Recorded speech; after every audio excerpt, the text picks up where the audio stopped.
Hi, welcome to Thunder Lakes. I'm Micah, your friendly neighborhood boat tech, and welcome back to Broadheads of the Week. We got a couple selections here that I think you'll find most interesting, and we're going to take them out to the range and see how they shoot. First, we're going to go with the Thorn XV. This is one of the newer offerings from Thorn Broadheads, and quite frankly, it's quickly becoming a favorite of mine the more I check it out and play with it. So it does run a slip cam design, similar to another famous Broadhead. I do believe it has a few features that put it ahead of that. It seems like they took two of the big boys, the best ideas from two of the bigger boys out there on the market, incorporated them into one Broadhead and made a really sleek 2-blade, 2-inch cut. They do rotate, so they will rotate around bone. Their slip cam is one of the slickest moving ones I've seen. They use a ball bearing between the blades and a channel. Obviously, it's very smooth and it seems to work well. We'll take it out and we'll throw it into a target and see what we get out of it. They do still use their shear pin design, where you stick the shear pin through and you pull it tight and that pops in, and then you just take a razor knife and trim it off. Just like that, and you have no obstruction, nothing sticking out weird. From what I can tell, these things should fly like a dart. They put it right here, field tip accurate guarantee. We'll find out, but I put them on there, I spin them. Minimal amount of wobble, probably less than my cheap field points that I run, but not bad in total. I mean, for just kind of screwing it on there and not really putting any effort into it. So we got that one. These are an aluminum ferrule with a steel tip, and those are, I believe they're like 50 thousandths thick steel blades. Yeah, it doesn't say, but I guess we can find out. We have the technology. 30 thousandths. So it's a 30 thousandths thick steel blade. It should be pretty good. Try this one. We'll screw it on there. Use a little bit more care in it. See if we get a better result.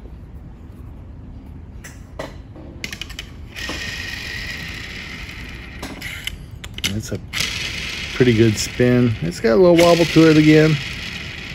Not much at the tip. Actually, in looking at this one, it looks like I damaged my arrow. Yeah, I got a little dent in there. Maybe we'll try a different arrow with that, but we're gonna give it a shot and see what it does. If it doesn't work, I'll grab a couple different arrows and we'll try it out of that and see if it is that arrow, but I still think that they're gonna fly just fine. These arrows fly good with my field points. I don't think it's gonna be any kind of a concern. Second on our list, the Slick Trick SS3. This is a little dandy from Slick Trick. It's one of their newer Broadheads. They just come out with it in the last couple years. It's a single piece, high carbon steel, stainless steel. Actually, it's a 416 stainless steel design, 3-sided chisel trip, 3-blade, thick blades on there, thicker than most, non-vented design, and it does have the little scallops on it that's going to help with the blood channel. One of the cool features of this is how easy it is to sharpen. Just pull out your sharpening steel and give it a few brushes on either side, make a few passes, and just keep rotating it as you go, and it dresses the blades right up and gets them right back to razor sharp. There's other brands that have been using a similar design. It doesn't give you an initial as sharp feel because of the blade angle, but these things do cut. They cut very well. Take a piece of paper, you'll see they cut. Their design, Slick Trick, for a long time has been a go-to for me for a screw on and shoot Broadhead. So we'll take these out to the range and we'll fling a few of them down into the foam target and see what we get. I expect great things from both of these Broadheads. Range-wise, I think both of them are gonna perform very, very well. And we'll get out to the range now and check them out and see how they do. We're gonna take a few shots, see what my baseline is. It feels like it's kind of a rough day for shooting, so I'm not expecting great things from myself. But we'll get a good baseline and we'll shoot the Broadheads and see how they do.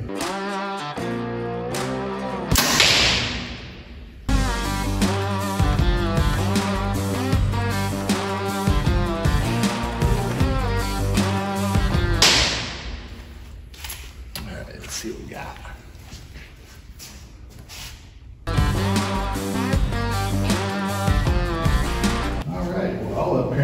pretty consistent today. I'm just a little bit off to the right. Not too bad though. Within the 3-inch circle. It's actually better than I expected on myself today. So that gives us a good baseline to go off of. And we'll go back and try the broadheads and see how they do. First up, we have the Thorn XVs with the shear pin design and the slip cam. And you know, they're claiming field point accuracy. Let's see what we get. Put it on the left side. Dot, if we can.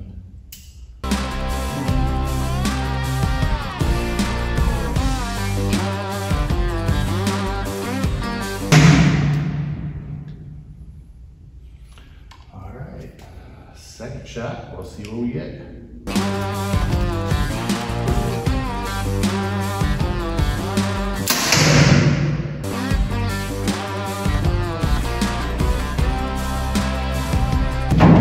She's down. Didn't go 20.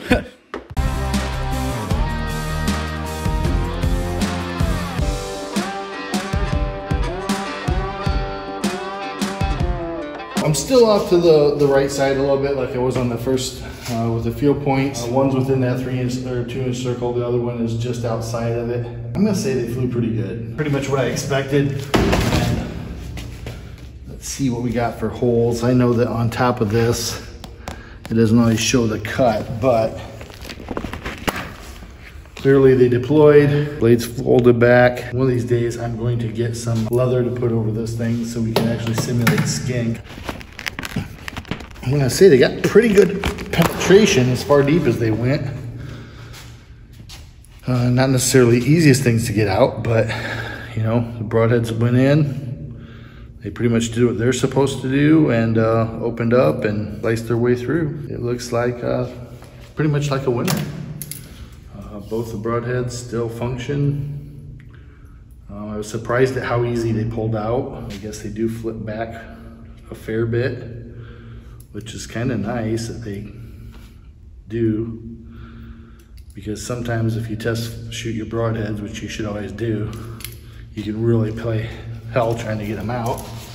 And that wasn't too bad. As far as the Thorn XVs, I give them a thumbs up. Flew good. Didn't see any wobbles in the flight. Definitely opened on impact. I would say Thorn XV, not a bad way to go for a fairly budget-minded, under $30 broadhead for a 3-pack, which we don't run into too many of those these days. I'm gonna call it a win. Here we go. We've got the Slick Trick SS3s, which is a 416 stainless 3-blade, kind of a chisel tip design, single piece. I really expect these to shoot well. I just shot the field points and the Rip XVs, so we know kind of what to expect, and we're gonna give these a shot and see how they do.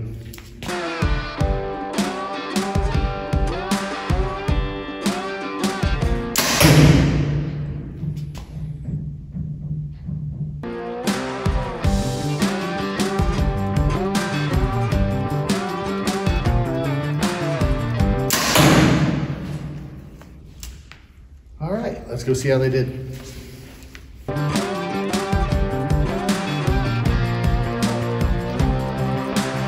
All right, so both of them are definitely within the 3-inch circle. I mean, they're both right there hanging up in that black ring.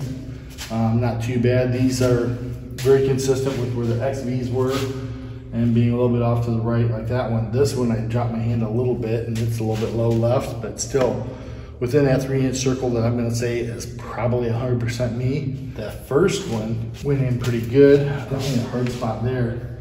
The second one went way through, which I kind of expected some serious penetration out of it. Kind of surprised that the first one stopped as well as it did. But I'm gonna pull these out. Both broadheads flew great. Both of them got pretty good penetration. Like I said, there's a hard spot right there on that lower one. Doesn't seem like anything's going very deep on that one. Still quite sharp. Show no signs of wear. And good straight line broadhead. If you need something simple, quick, and easy to throw on there that is gonna be reliable, I think it'll work real well even with lower kinetic energy bows. I got a pretty high energy bow. I think it's going to be a good way to go. It's going to get you some serious penetration, and you don't have to worry about breaking a blade or obviously with accuracy issues.